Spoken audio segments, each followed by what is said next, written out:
Welcome back to Hot Rod Guy Garage, and today we're going to take 70 Torino to the track. So follow along with me. Going to be a little driving footage.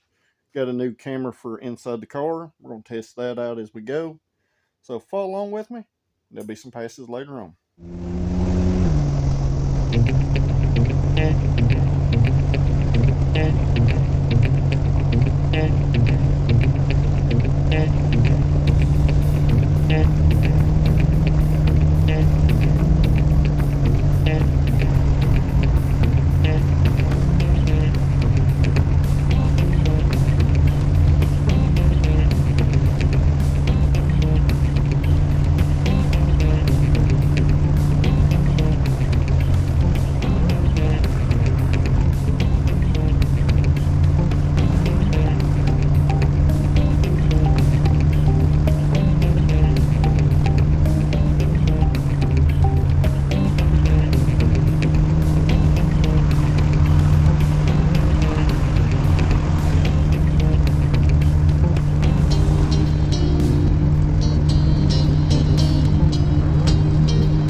And it is that time, so follow along with me.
1.7.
And right after that pass, it started to rain. So I headed home.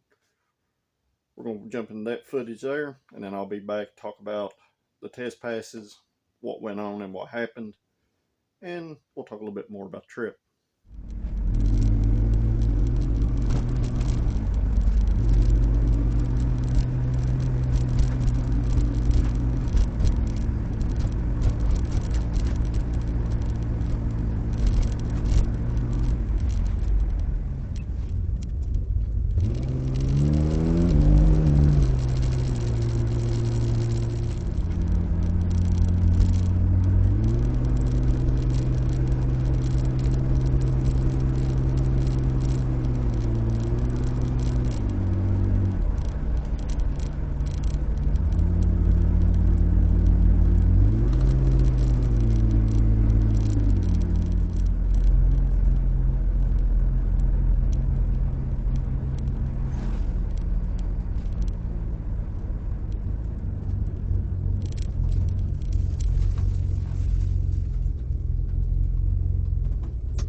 Curious what I was looking at? My driver's side windshield wiper broke. While it would wipe, it would only wipe on that downstroke. So let me flip around and I'll show you what broke. So on the Torinos here, you have a double pivot wiper blade here. You got a little arm, support arm, that comes over here. That helps that wiper, follow the contour of the windshield. Well, I don't know if you can see right there, but the little nub that the clip on this thing right here clips on is broke off. So gonna have to find a wiper pivot to put in it. No good. But also, fortunately, it didn't rain real hard. Car does have a spool in it. Can make it a little sketchy on wet roads. But let's talk about why I went and the data that follows this. So, guys, I went on street tires. Didn't check the air in them. Didn't launch the car hard. Pretty much just went to have some fun. Tried to get some rough baseline data. Car's on 10 pounds of boost. Did not change tune. Pump gas 93. Left with no boost. Didn't even turn on the two-step. So these are very soft passes. I didn't know what the track was going to hold because Tuesday night's already a street night and an unprepped track. But the best run we made was an 872 with a 7. And that was at 79.88 miles an hour with a 206 60 foot. Time slips right here. I'll drop a photo of that, over here. That also said, the density altitude, I checked it before I left the house, just to make sure, if it was even worth going on track, and it wasn't. The density altitude on Tuesday night was over 3,200 foot. The humidity was out of the frame, and it was muggy and hot. None of those are ideal conditions for a turbo car, but I did go, made the road trip, about 45-minute ride. It's condensed down to y'all in just a short span. But it made it there, made it back. The fuel gauge did not drop from leaving the house to getting there and getting back home. So I call it a pretty successful trip. So if you haven't, make sure you like this video, share it with your friends, and most importantly, hit that subscribe button, because we are just now scratching the tip of that iceberg on what this 306 cylinder is capable of. I do need to get the car back on the scales, get some weight data, and then we can reverse do the math and figure out what kind of power it's making before we take it to the dyno. So until the next video, guys, thanks for watching.